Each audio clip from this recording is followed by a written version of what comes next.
한국 사람들이 제일 좋아하는 한자가 있습니다. 어떤 글자일까요? 네, 너무 잘하시네요. 보여주시면 복복자입니다. 한국 사람들은 유난히도 복이라는 이 단어를 좋아하죠. 이름에도 복자를 많이 넣었습니다. 여러분 중에도 우리 복자가 들어가는 분들이 계시죠.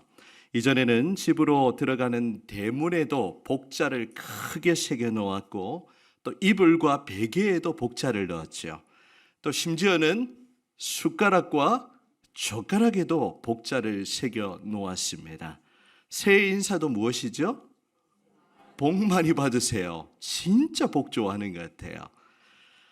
그래서 우리 민족이 이렇게 복을 많이 받은 민족이 되었는지도 모르겠습니다. 여러분 복 받기 원하십니까? 네. 복 받기 싫어하시는 분은 아무도 없을 거예요. 다 복 좋아합니다. 세상 사람들도 누구나 복 받기를 원하고요. 이 복을 싫어하는 사람은 단 한 사람도 없을 겁니다. 하지만 인간적인 방법을 가지고 우리가 복을 받기 위해 노력하지만 한계가 있음을 우리는 분명히 알고 있습니다. 세상에는 자수성가하신 분들도 참 많이 있기도 하고 하지만 우리가 복을 받기 위해 또 애쓰고 부단히 노력하지만 그게 내 마음대로 되던가요? 내 계획대로 내 생각대로 잘 되지 않는다는 것을 우리는 이미 경험적으로 잘 알고 있습니다. 여러분, 사람들은 복을 받기 위해서 온갖 수단과 방법을 동원하지만 쉽게 되지 않습니다. 성경은 분명히 말하지요. 진정한 복은 우리에게서 나오는 것이 아니라 살아계신 하나님께로부터 임하는 것입니다. 여러분, 하나님만이 만복의 근원이 되시며 하나님이 우리 인생의 생사화복, 우리의 모든 삶을 주관하시는 분이신 줄 우리가 기억하면서 하나님은 우리가 이 땅을 살아가며 모든 삶의 필요를 채워주시지만 하나님이 약속하시는 그 복은 세상과는 차원이 다른 그런 복임을 우리는 말씀을 통해 깨닫게 됩니다. 오늘은 민수기에 나타난 하나님이 주시는 최고의 복이 무엇인지를 살펴보면서 그 복을 더욱 사모하고 또 그 복을 마음껏 또 누리며 살아가는 주의 교회가 되기를 간절히 소원합니다. 아멘. 여러분, 성경에서 계산을 가장 잘하는 책이 어떤 책일까요? 66권 중에 어떤 책이겠습니까? 네? 계산을 제일 잘하는 책? 네, 답을 이미 알고 계신데 틀릴까 싶어가지고 어떤 책일까요? 민수기입니다. 민수기. 그러면 성경에서 산수를 제일 못하는 사람은 누구라 그랬죠? 네, 모세. 네, 잘 못 세는 모세. 여러분, 이 민수기는 숫자에 관한 책입니다. 그래서 영어 성경에도 보면 어떻게 되어 있죠? Numbers라고 되어 있습니다. 영어 성경 제목이 Numbers예요. 숫자라는 그런 뜻이죠. 어떤 숫자가 기록되어 있을까요? 작년에도 제가 민수기 개관하면서 그렇게 말씀을 드렸는데, 광야에서 백성들의 인구수를 기록하고 조사해서 기록하고 있는 성경이 바로 민수기입니다. 그런데 민수기의 히브리어 성경의 제목을 보면요, 이런 숫자라는 의미가 아니라 어떻게 되어 있냐면 바미드바르라고 되어 있는데 광야에서라는 제목을 가지고 있어요. 민수기의 제목이 뭐라고요? 광야에서라는 그런 제목입니다. 민수기는 출애굽한 이스라엘 백성들이 약속의 땅에 들어가기까지의 40년 광야 생활을 기록하고 있습니다. 우리가 얼마 전에 출애굽기를 살펴보았는데요. 출애굽기가 광야행전 1편이라면 민수기는 그 후속편 광야행전 2편이라고 할 수가 있겠습니다. 지도를 보여주시면 이제 출애굽한 이스라엘 백성들은 여러분 보실 때 왼쪽에 가장 상단에 람셋을 출발해 가지고 숫곳을 지나서 시내산에 도착하게 되죠. 그리고 그 시내산에서 얼마 정도 여러분 머무는지 아십니까? 1년이라는 기간, 굉장히 긴 기간이에요. 그곳을 시내 광야에서 머물고 하나님이 허락하신 그 율법을 따라 성막을 만들고 또 진을 편성하고 1년이라는 시간을 거기서 보내게 된 거예요. 여기까지가 출애굽기입니다. 이 지도는 민수기의 지도인데 이제 이스라엘 백성들이 이제 이 시내산, 시내 광야를 출발하여 어디로 가게 됩니까? 어디로 가게 됩니까? 자, 이제 민수기의 여정인데요. 자, 우리 MD님이 주신 거. 네, 자, 여기 시내 광야 출발해 가지고 에시온 광야에 가서 가데스 바니아라는 곳에 도착하게 됩니다. 여기서 가나안 땅, 여기가 가나안 땅이거든요. 가나안 땅. 여기 뭐 금방 가요. 뭐 한 사흘이면 가는 길인데 여기에서 12정탐꾼 보냈다가 이 10명의 정탐꾼이 부정적인 보고하는 것. 작년에 제가 민수기한테 그 설교를 했죠. 이 부정적인 메뚜기 시각을 가지고 그렇게 보고했다가 이 광야에서 몇 년을 뺑뺑이를 돌게 됩니까? 40년을 여기서 보내게 되는 거예요.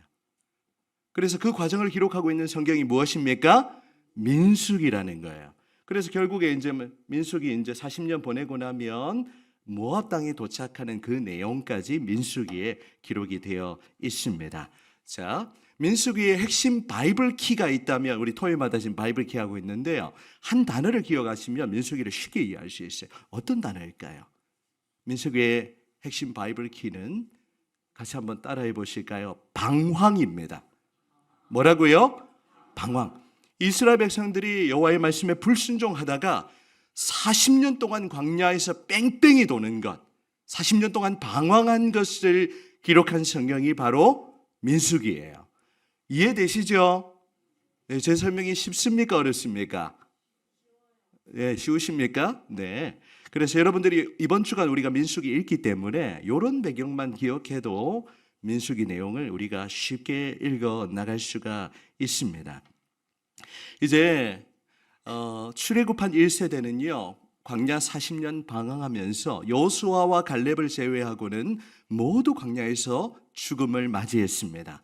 그리고 광야에서 태어난 2세대, 이것을 출애굽 2세대라고 그렇게 표현하죠. 출애굽 2세대가 이제 아까 그 지도에서 본 것처럼 모압 땅, 가나안 땅 건너편이에요. 입구까지 목전에 이제 도착을 하게 된 것입니다. 그런데 여러분, 이 시내 광야를 출발하기 전에 먼저 인구 조사를 1차로 먼저 하게 되거든요. 그때 그 인구가 얼마나 됩니까? 약 몇 명이나 될까요? 약 60만 명 정도 전쟁을 수행할 수 있는 남자의 숫자입니다. 그리고 40년 광야 생활하고 나면 다 죽었잖아요. 여호수아 갈렙 제외하고. 그런데 모압 땅 도착했을 때 그때 다시 한번 인구를 조사하니까 몇 명이 되었을까요? 광야에서 다 죽었으면 인구가 확 줄어야 되는 거 아닙니까? 그런데 신기하게도 거의 조금 줄었어요. 뭐 한 800명 정도 줄어서 그래도 60만 명이 넘었어요. 이는 놀라운 하나님의 섭리가 아닐 수 없습니다. 하나님께서는 그의 백성들을 보존하셨고 그의 조상들에게 하신 그 언약을 변함없이 신실하게 이루어 가심을 우리는 민수기를 통하여서도 읽을 수가 있는 것입니다. 그래서 이번 주간 이런 배경을 기억하면서 여러분이 민수기를 읽어 나가시면 아주 큰 유익이 있을 것으로 그렇게 기대합니다. 이제 오늘 본문은요, 여러분 이 민수기의 그 숫자에 관한 내용 가운데 그 유명한 제사장의 축복을 기록하고 있어요. 여러분 성경 보시면 오늘 본문이 어떤 제목이 달려 있습니까? 제사장의 축복이라는 제목이 달려 있죠. 제가 축도할 때 가끔 이 본문을 가지고 그렇게 축도를 하고 있습니다. 이스라엘 백성들은 이제 가나안 땅을 출발하게 되는데 그 전에 하나님께서는 먼저 이스라엘 진영을 정결하게 하셨고 이스라엘 백성들에게 피해가 없도록 가정에 관한 규례를 비롯하여 여러 가지 규례를 제정하신 이후에 가나안 땅을 출발하도록 그렇게 출발 준비를 시키고 계십니다. 그런데 이 가나안 땅을 향해 출발하는 이스라엘 백성들에게 가장 필요한 것이 있었습니다. 그것이 무엇이었을까요? 무엇이 가장 필요했을까요? 무엇이 가장 필요했을까? 오늘 설교의 제목에 답이 나와 있습니다. 무엇이 가장 필요했을까요? 바로 하나님의 복이 필요했던 것입니다. 그래서 하나님은 아론과 그의 아들들을 통하여 이 광야 행진을 다시금 시작하는 이스라엘 백성들에게 하나님의 복을 선언하도록 하셨던 것이죠. 여러분, 하나님이 이 제사장을 통하여 선포하시는 이 복이야말로 광야와 같은 인생길을 걸어가는 우리 모두에게 필요한 그런 하나님의 복인 줄 믿습니다. 그렇다면 하나님이 광야에서 이 광야와 같은 인생길을 걸어가는 주의 백성들에게 약속하신 최고의 복은 어떤 복이겠습니까? 세상의 복과는 좀 다른 것 같아요. 세상의 기준으로 보면 하나님이 물질도 좀 많이 주시고요. 맞죠? 또 뭐 필요한 것도 넉넉하게 채워주시고 그게 복이면 좋겠는데 하나님이 지금 이스라엘 백성들에게 주시는 복은 그런 복이 아닙니다. 자, 그렇다면 우리가 세 가지로 이 복을 정리해 보도록 할까요? 첫 번째, 우리 같이 한번 읽어보겠습니다. 시작. 우리를 복 주시고 지키십니다. 아멘. 하나님이 주시는 최고의 복은 바로 그의 백성들을 지키시는 복입니다. 우리 24절 말씀 같이 읽으실까요? 24절입니다. 시작. 여호와는 내게 복을 주시고 너를 지키시기를 원하며. 아멘. 하나님은 광야와 같은 인생길에 복을 주시고 항상 지켜주실 것을 약속하셨습니다. 여러분, 광야길이 얼마나 험한 길입니까? 낮에는 더위로 뜨겁고요, 밤에는 추위와 또 곳곳에 뱀이나 전갈과 같은 그런 곤충들에 피해 또 여러 민족들이 공격할 수 있는 여러 가지 위험에 노출되어 있는 곳이 바로 광야이죠. 하지만 하나님은 이 광야의 여정 가운데 내가 너희에게 복을 주고 너를 지켜주실 것을 약속하는 거예요. 하나님이 지켜주시는 것, 이것만큼 더 큰 복이 어디에 있겠습니까?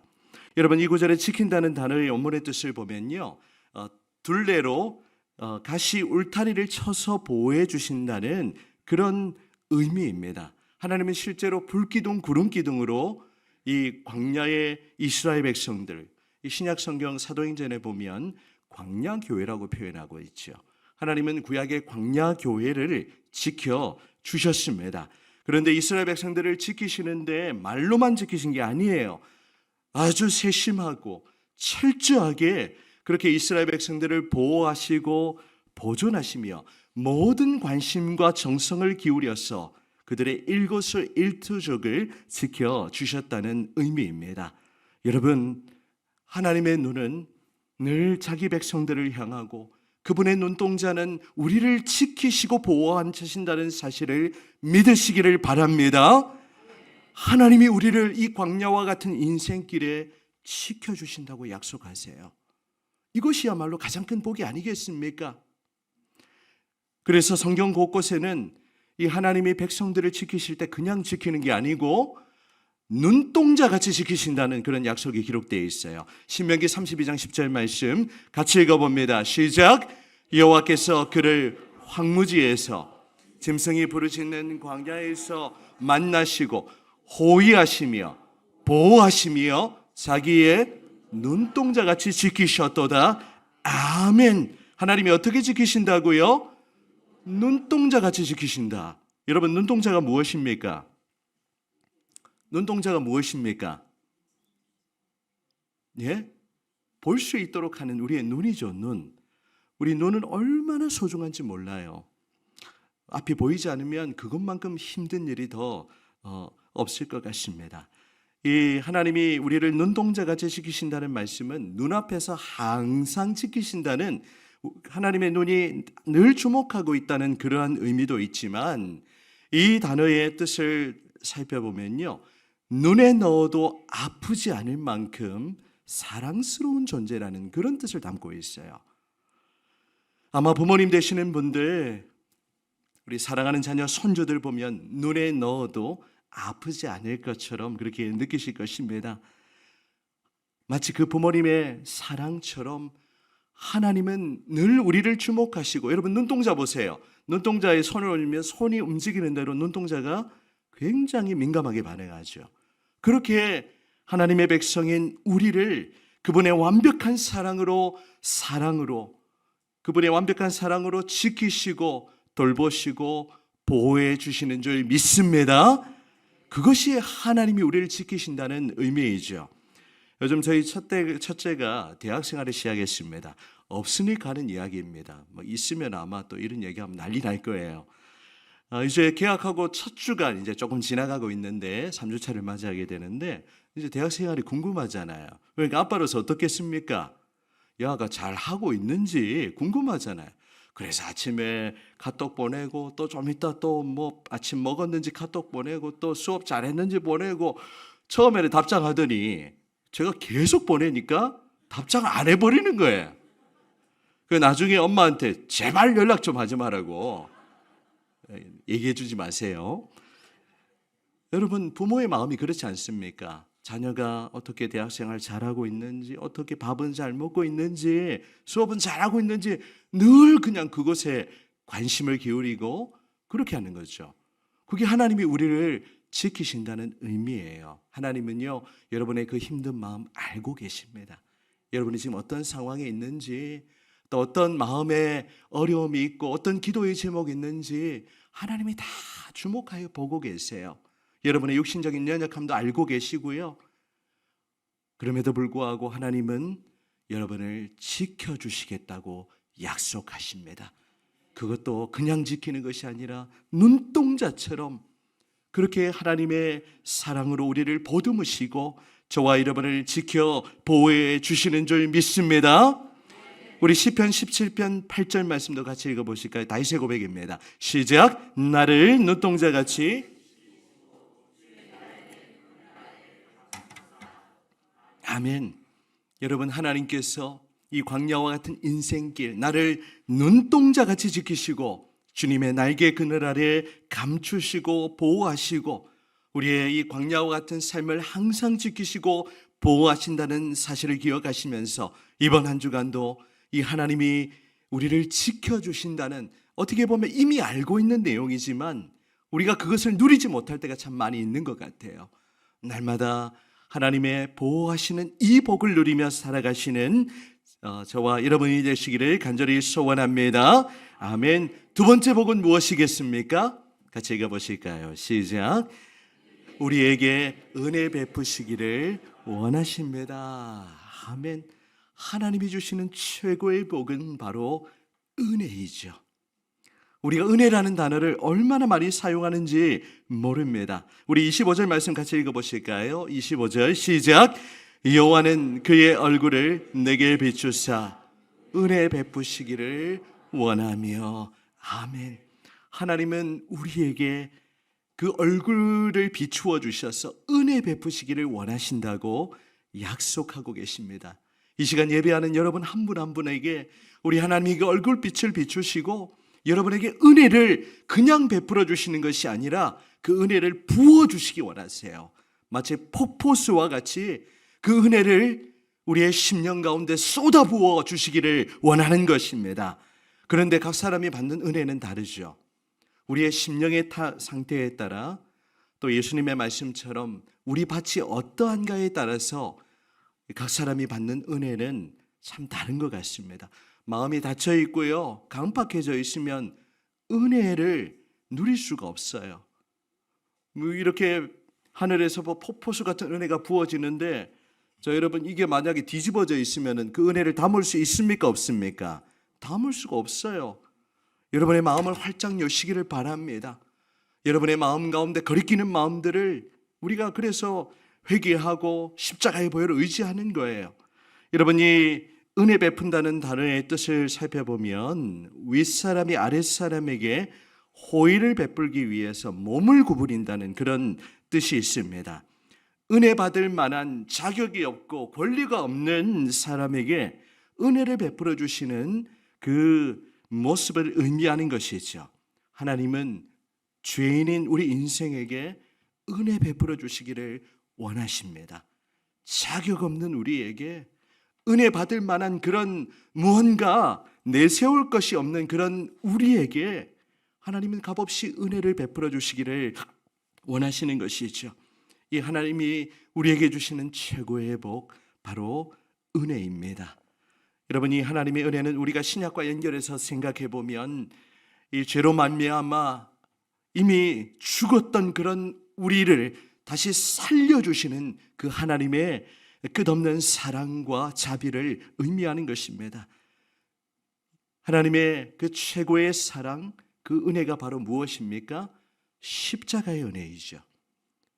우리는 그 십자가의 보혈로 말미암아 우리의 모든 죄를 사함받고 속죄함을 누리고 우리가 찬송으로 고백한 것처럼 허물의 사함을 받는 것이야말로 가장 큰 은혜입니다. 죄를 용서함 받는 것, 그것은 세상의 다른 종교가 줄 수 없는 그런 놀라운 하나님의 복인 것이죠. 우리는 십자가의 그 구원의 사역으로 말미암아 값없이 의롭다 하심을 받는 그런 존재가 된 것입니다. 여러분, 신약 성경에서 이제 삼위 하나님의 복을 선언할 때에 이렇게 선언해요. 고린도후서 마지막 장 마지막 절 13장 13절 우리 같이 읽어보실까요? 시작. 주 예수 그리스도의 은혜와 하나님의 사랑과 성령의 교통하심이 너희 무리와 함께 있을지어다. 아멘. 모든 설교의 원형이 되는 구절입니다. 우리 목사님들은 이 구절에 살을 붙여서 그렇게 하나님의 복을 선포하고 있지요. 우리가 축도라는 용어보다는 사실 더 정확한 표현은 강복선언입니다. 하나님의 복을 선언하는 거예요. 이 목사가 삼위 하나님의 이름으로 복을 선언하는 그런 구절이죠. 이 구절은 결국 이 구약의 제사장의 축복과도 연결이 되어 있는 것입니다. 그런데 고린도후서 13장 13절 이 구절에 가장 먼저 어떤 하나님의 복을 언급하고 있죠? 다시 한번 보여주시면 가장 먼저 무엇이 나타납니까? 주 예수 그리스도의 은혜. 이게 가장 먼저 언급되고 있어요. 하나님이 우리에게 허락하신 가장 큰 복, 그것은 주 예수 그리스도로 말미암는 구원의 은혜인 줄 믿습니다. 우리는 주일마다 우리가 받은 그 구원이 얼마나 크고 놀라우신 것인지를 다시 한번 확인하고, 비록 우리의 세상살이가 힘들고 여러 가지 어려움이 있지만 그것과는 비교할 수 없는 이 놀라운 구원의 은혜를 베풀어 주셨으니 그 은혜에 다시금 감격하고 그 은혜에 우리가 완전히 잠기며 그 은혜를 가지고 한 주간의 삶을 우리는 시작하는 것입니다. 여러분, 이제 우리는 이 놀라운 구원을 예수 그리스도를 믿음으로 말미암아 값없이 얻게 되었어요. 이 구원은 결코 취소되지 않습니다. 우리가 때로 범죄하고 실수하고 넘어지는 순간에도 우리를 향한 그 구원의 은혜는 결코 변함이 없는 줄 믿습니다. 여러분, 우리는 날마다 보혈의 능력으로 일어서야 하고 그 보혈을 인하여 우리는 날마다 하나님이 주시는 새로운 힘과 은혜를 얻고 그렇게 세상을 우리가 한 주간 힘차게 달려갈 수 있는 것입니다. 오늘 하나님이 이 제사장의 축복을 통해 선포하시는 가장 큰 복, 이것이 바로 놀라운 구원의 은혜임을 기억하면서 여러분, 주일마다 이 구원의 은혜를 다시금 회복하시고 구원의 감격을 여러분 마음 깊이 누리시고 날마다 그 은혜를 가지고 또 이번 한 주간에 믿음으로 달려가시는 그런 저와 여러분들이 되시기를 축복합니다. 아멘. 또 한 가지 복이 있습니다. 무엇입니까? 같이 읽어보실까요? 시작. 아멘. 26절에 함께 있습니다. 시작. 여호와는 그 얼굴을 내게로 향하여 드사 평강 주시기를 원하노라 할지니라 하라. 아멘. 하나님이 이제 은혜를 베푸시고 그 다음에는 무엇을 주십니까? 평강을 선포하세요. 하나님이 주시는 최고의 복은 평강입니다. 여러분, 평강이 무엇입니까? 우리 평강은 만복의 근원이신 하나님께로부터 나오는 복으로 최고의 절정을 이루는 복이죠. 평강을 히브리어로 보면 어떻게 표현할까요? 잘 알고 계십니다. 샬롬이라고 해요. 같이 한번 해보실까요? 샬롬. 제가 여러분에게 카톡 보낼 때 샬롬이라는 인사 굉장히 많이 하죠. 바로 이 샬롬이 평강입니다. 이 샬롬은 우리말로 번역하면 안녕이에요. 안녕. 이 안녕이라는 단어하고 샬롬하고 굉장히 비슷한 의미입니다. 샬롬은 전쟁이 없는 평화의 상태를 의미하는 동시에 완전한 상태에서 아무것도 부족함이 없는 그런 상태를 의미하는 단어입니다. 그래서 평강은 개인이나 공동체가 이 번영과 안녕을 위하여 필요로 하는 그 모든 것을 포함하는 그런 단어이죠. 굉장히 멋진 단어입니다. 그래서 가정에도 평강이 중요하고 삶의 터전에도, 직장과 일터와 사업장에도, 우리 자녀들, 손주들의 삶 가운데도 바로 이 평강이 중요한 것이죠. 교회에도 최고의 복은 무엇일까요? 평강입니다. 평강 이러니까 조금 덜 와닿는 것 같은데 바로 평화, 화평이에요. 여러분, 교회가 하나 되지 못하고 분열하면 은혜는 없는 겁니다. 어떻게 공동체가 갈등하는데 어떻게 은혜가 임할 수 있어요? 절대 그렇게 될 수 없습니다. 그래서 우리는 교회의 하나됨과 교회의 화평을 지켜나가는 일에, 특별히 직분자들 되시는 분들은 더 그것을 중요하게 생각해야 하는 것입니다. 나의 개인의 유익보다는 공동체를 먼저 생각하고 교회의 화평과 평화를 추구하는 것이 우리 직분자들의 역할인 것이죠. 여러분, 우리의 삶에도 이 평강의 복을 누리는 것보다 더 중요한 일은 없다고 해도 과언이 아닐 것입니다. 우리의 마음의 평강을 잃어버리면요, 늘 폭풍같이 요동치는 거예요. 여러분, 그렇지 않습니까? 마음의 평강을 누리지 못하면요, 늘 근심과 걱정과 번민으로 잠 못 이루고 그런 힘든 삶을 살아가게 되는 것입니다. 그래서 우리가 가장 사모해야 되는 복이 있다면 바로 이 평강의 복이죠.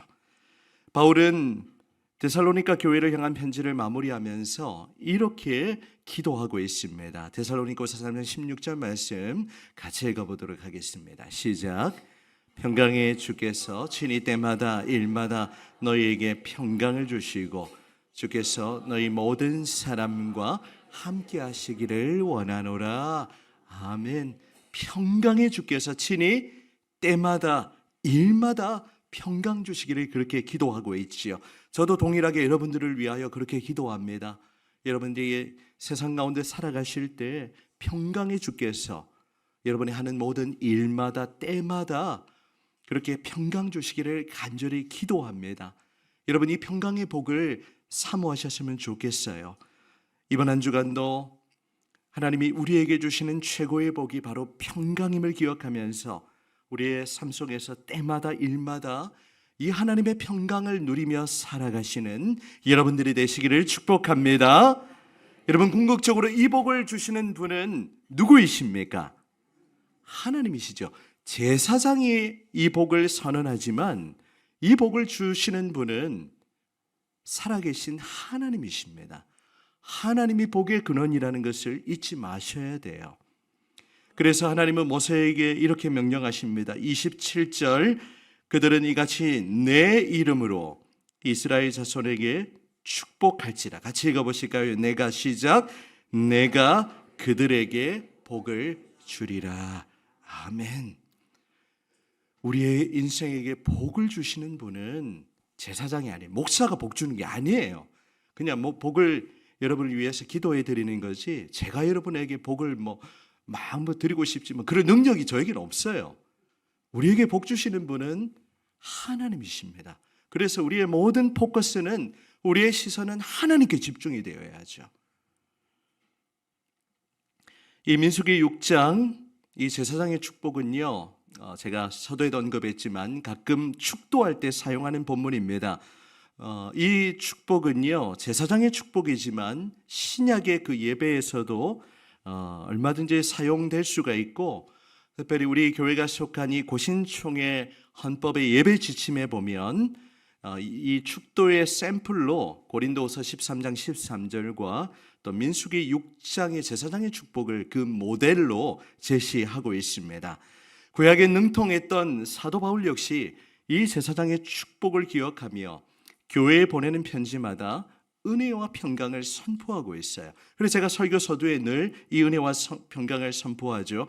바울이 기록한 모든 서신에 이 구절이 있는데, 우리 대표적인 로마서 1장 7절 말씀 우리 한 구절만 읽도록 하겠습니다. 시작. 로마에서 하나님의 사랑하심을 받고 성도로 부르심을 받은 모든 자에게 하나님 우리 아버지와 주 예수 그리스도로부터 은혜와 평강이 있기를 원하노라. 아멘. 바울은 세상적인 복을 기도하지 않았어요. 이 제사장의 축복을 기억하며 우리 교회마다 은혜와 평강이 임하기를 그렇게 간절히 기도하고 있는 것입니다. 여러분, 오늘 우리가 민수기 6장의 이 제사장의 축복을 기억하며 우리가 세상적으로 우리는 주님의 가르침을 따라서 일용할 양식을 위해서도 기도하시면 됩니다.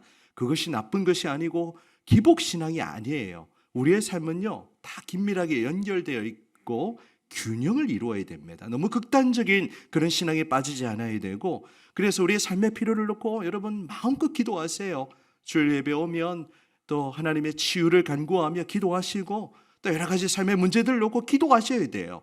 기도하지 않는데 하나님이 뭐 값없이 은혜를 주시면 좋겠지만, 사모하는 자에게 하나님은 은혜를 부어 주십니다. 우리 교회 장로님 한 분, 축도 순서가 되면 두 팔을 꼭 껴안고 그렇게 복을 사모하는 마음으로 받으세요. 누군지 알고 계시죠? 우리 칭찬의 의미로 좀 공개를 해도 될 것 같습니다. 바로 우리 허장로님이세요. 우리 허장로님 이렇게 축도할 때만 되면 이렇게 딱 사모하는 마음으로, 제가 그 모습 보면 제가 굉장히 감동이 됩니다. 장로님 칭찬입니다. 칭찬. 본을 보여주고 계시는 거예요. 너무 잘하고 계신 거죠. 그렇게 하나님의 복을 소망하고 간절히 사모하는 모습, 우리 모두가 본받아야 하지 않겠습니까? 여러분, 하나님의 복을 사모하시기 바라요. 하나님은 이 광야와 같은 인생길에 저와 여러분을 눈동자같이 지켜주시고, 날마다 우리에게 이 구원의 은혜를 회복시켜 주시며, 우리에게 이 세상에서 맛볼 수 없는 그 평강의 복을 주시기를 원하십니다. 사랑하는 여러분, 오늘 이 말씀을 기억하면서 이 새로운 한 주간 광야와 같은 인생의 길에서도 하나님의 이 놀라운 복을 우리의 마음에 한가득 가지고, 그 하나님의 복이 모든 세상의 문제와 어려움을 다 뒤덮어버리고 이번 한 주가도 세상 가운데 하나님의 복을 흘려보내는 귀한 축복의 통로로 살아가시기를 주님의 이름으로 축원합니다. 아멘.